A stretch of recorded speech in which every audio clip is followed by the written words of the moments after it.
Hey guys, it's me Tiffany. Welcome back to my channel. Today we're watching episode 2 of Cherry Magic. We had an amazing start. I feel like this camera is. We had an amazing start last week with episode 1 of Cherry Magic. I'm excited to see how this is gonna go. And I went back to watch not the full series of the Japanese version, but I watched clips of like scenes that I really like. One of them I was like, I really hope one thing that I want to bring over from the Japanese version is the jealousy that the equivalent to Tay's character has. I forgot the character's name.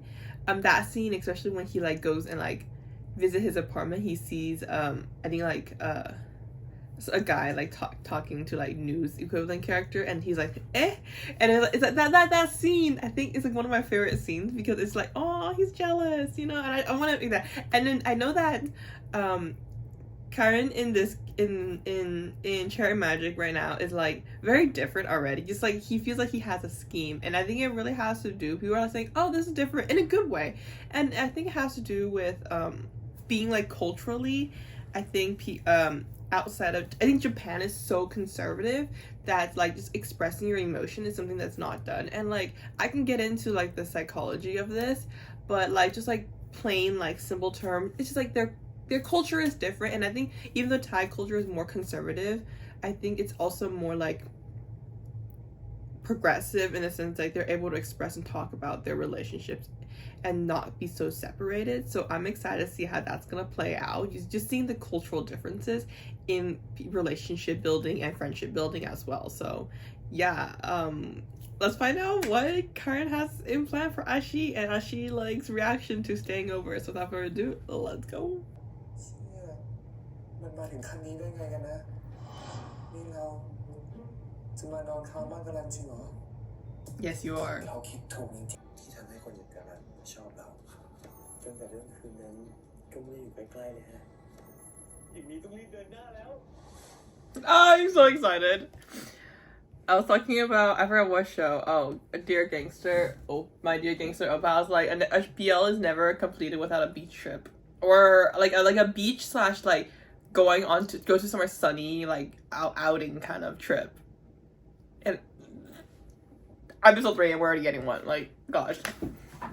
But I love this show so much. Like, it's like, no, like, sometimes I get sad when I watch shows that are remakes because I already know exactly what happened. Like, for example, because obviously Nu is in this show. Nu did the remake of one of my favorite Chinese dramas. I put my head on on your shoulder. I think that's what it's called. It has one of my favorite male actors in it, the Chinese version, and Nu did a few years back a remake of it. It was not as good, and I think the feeling is because I was so like attached to the Chinese version, but at the same time I knew what's gonna happen already, so I was like, you know, there is differences, but like just like the gist of the storyline I understood, so it's like it happened to a few other shows as well, like where I'm not excited, but for this show, I don't know about what it is, but it's just so fun to watch. And it's like, I know their scenes are coming up, like the scenes in the rooftop, and then like a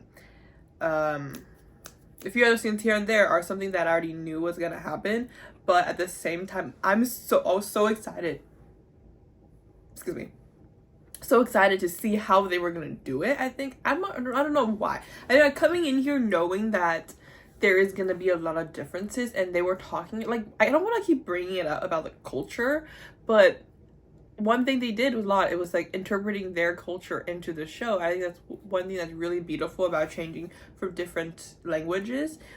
But I love the comedic aspect of this. Like, it's it's not like soft comedy, but like it's really comedic, but like not over the top for like it's to be so like cringy to watch. It's like it's just the right amount for us to maintain our laughter, but at the same time still feel attached and understand the emotions. I think it's a great balance of those two, like being goofy but also like a real romance story of Achi and Karan, and just like this here and there. And I think a good part is that not all the characters are goofy, and they're not goofy all the time. Like there are, for like Sing's character, for example, we see him very funny here and there in a lot of the scenes, like him like seeing like lover, like my girlfriend, and then he like runs away. And that last episode where he was like running away after hearing Achi scream and everything, like those scenes here. But then you see him in a more serious tone when he was like upset about his girlfriend like just playing him and all this stuff like that. Just the contrast between that, and we see that huge contrast in